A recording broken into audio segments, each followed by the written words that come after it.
우리가 사는 세상에서 가장 소중한 것은 가정입니다.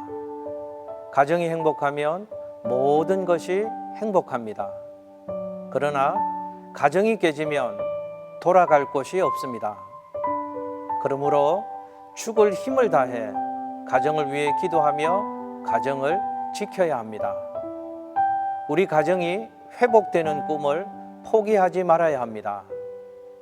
가정이 복음으로 회복되어야 합니다. 그러나 가족 전도처럼 어려운 것이 세상에 또 없습니다. 그래서 가족 전도는 먼저 기도 전도가 되어야 합니다. 기도하지 않으면 전도가 안 됩니다. 그리고 다음으로 행동 전도가 가정 안에 있어야 합니다. 행동으로 가족에게 변화를 보여주지 않으면 가족 전도는 어렵습니다. 그 다음으로 지속 전도가 되어야 합니다. 전도는 한 번에 되지 않습니다.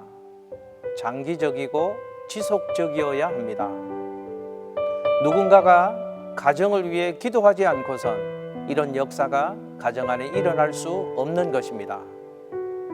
혹시 부모나 친구가 기도하지 않았다고 할지라도 내가 예수님을 믿게 된 것은 누군가가 나를 위해 기도했기 때문입니다.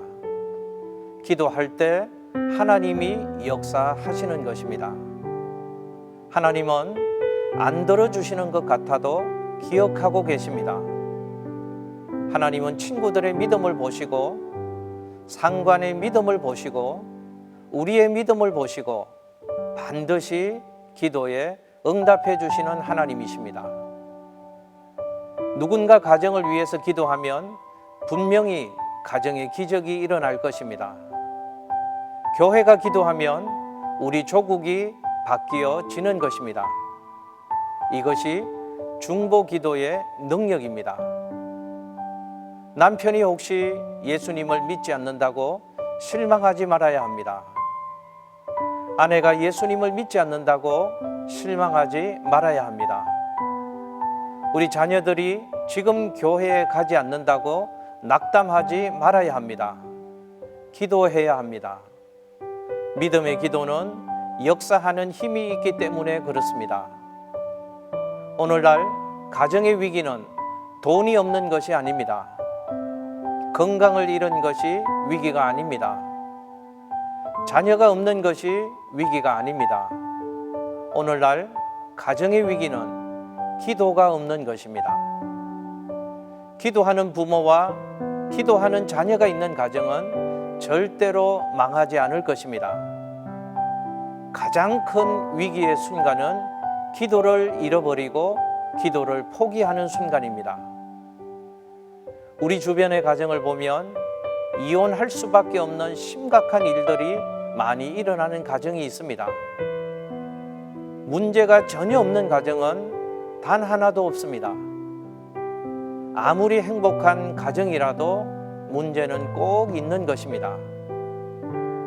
이삭의 가정도 예외는 아니었습니다.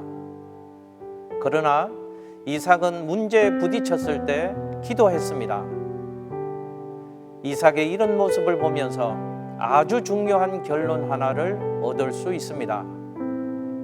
행복한 가정, 복된 가정의 비밀은 문제가 없는 것이 아니라 가정의 소중함을 생각하고 기도하며 문제를 극복하고 뛰어넘는다는 사실입니다. 그러므로 우리 모두는 가정이 위기에 부딪혔을 때 죽을 힘을 다해 기도함으로 가정을 지켜야 합니다. 가정을 지키는 비결은 기도뿐입니다. 자녀를 위해 기도하십시오. 부모를 위해 기도하십시오. 가정에 기적이 일어날 것입니다.